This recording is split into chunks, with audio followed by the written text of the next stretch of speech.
And if America shares, if we were to recognize that we share some of the responsibility for how Africa has gone wrong, then with freedoms come duties. Maybe it's time to take a little bit bigger hand in setting things right.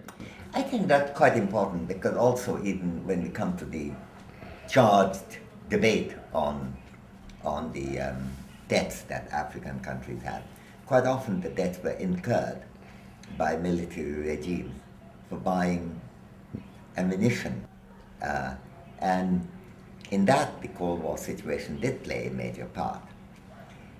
I think there's a kind of inheritance of the Cold War even today, and it's an unpleasant subject.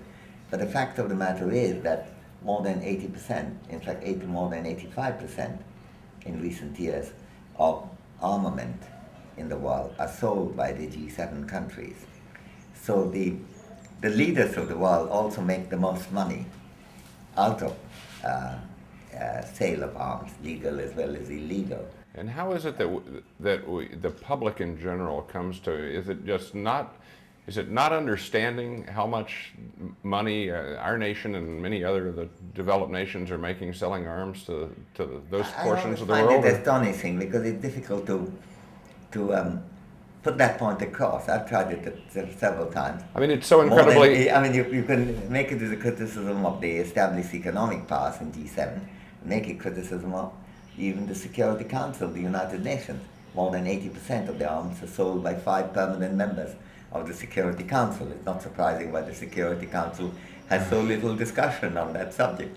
So I think the whole reality of unequal political power is a serious one. Those who say, this is just a political propaganda, not correct. It's not only that the economic affluence is very unequally divided, but the political muscles are very unequally divided across the world.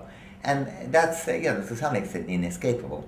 But if one ends up in a situation where the major issues, like the lack of basic healthcare in the world, the need to control armament sailing, and quite often armament pushing on poorer countries, more than half the armaments sold by the G7 countries go to the developing countries.